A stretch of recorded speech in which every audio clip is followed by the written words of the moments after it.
expert Arden Clise helps people put their best foot forward in their business and their social lives. In her newest book called Spinach in Your Boss's Teeth, Arden focuses on tips for success at work. And since we're getting ready to enjoy summer parties and barbecues, she's also here today with timely reminders for hosts and guests alike. Please welcome Arden Clise. It's good to see you again. Thanks for being with us.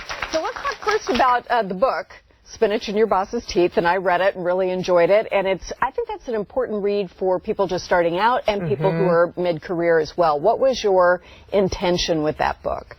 You know, really anyone could benefit from it, but I think people that are just starting out definitely could benefit from it, because when you go to school you learn hard skills, you know, technical knowledge, but you don't learn those important soft skills, which is not really the great word because are such important skills. Right. But those personal skills that you need when you're interacting with a new boss or coworkers or taking a client out for a business lunch, you know, so knowing how to handle yourself in those situations really, really helps. It's a good thing. Is etiquette changing, or is it? It is changing. Static. How do we know where the line is anymore? It moves around. It does move around. I know sometimes I think, well, is that good?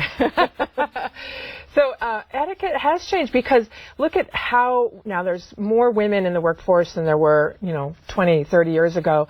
There were rules about how you treated a woman in the workforce 20, 30 years ago that now would never apply.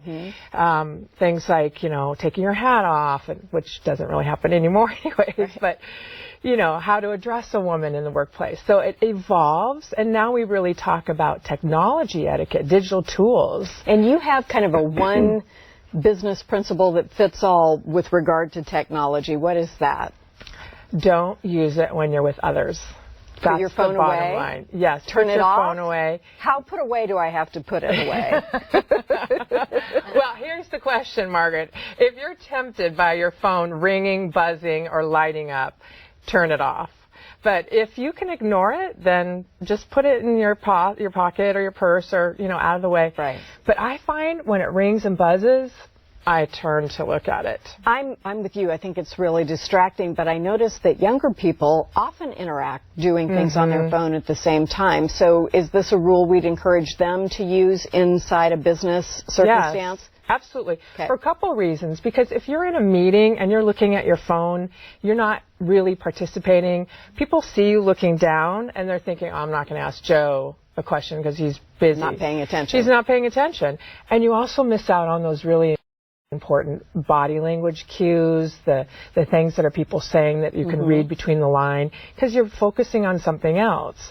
And in a mixed generation, boomers, the millennials, the Gen X, some people are really offended by having phones out. Right. So. Okay, good point.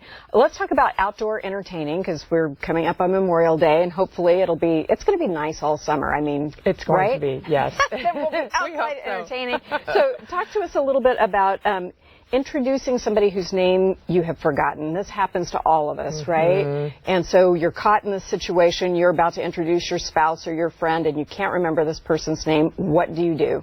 You're going to be surprised. You simply turn to them and say, will you remind me of your name? Okay, so just be straight about it. Just be straight. Don't be tricky. How do you pronounce your name? Oh, it's Smith. Oh. Wasn't sure if it was an I or a Y.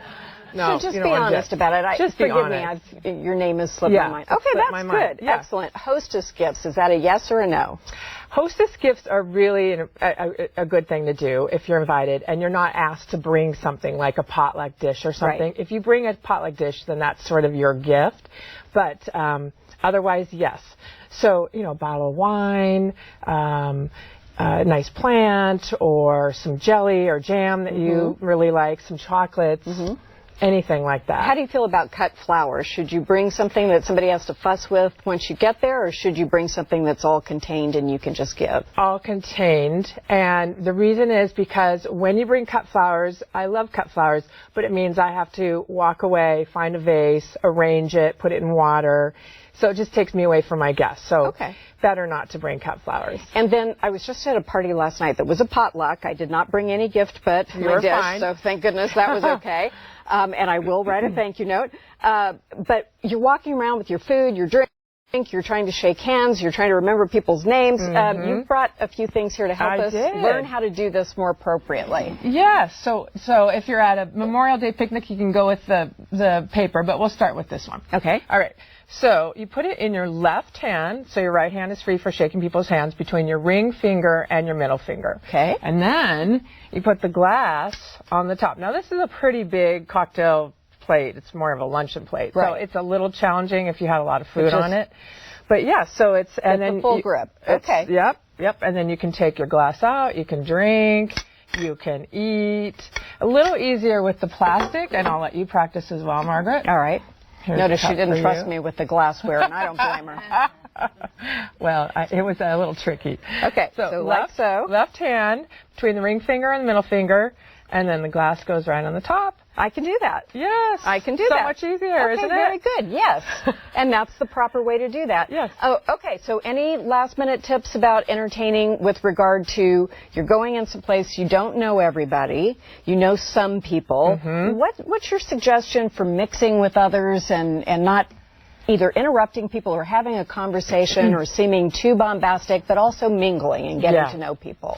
So my rule is look for groups of 3 or more because they're less likely to be having a personal conversation. Okay. So easier to break in. Right. Or look for someone who's standing alone. They're going to be very happy that you said hello and reached out to them. And then breaking in can be challenging, but I do either one of 2 things.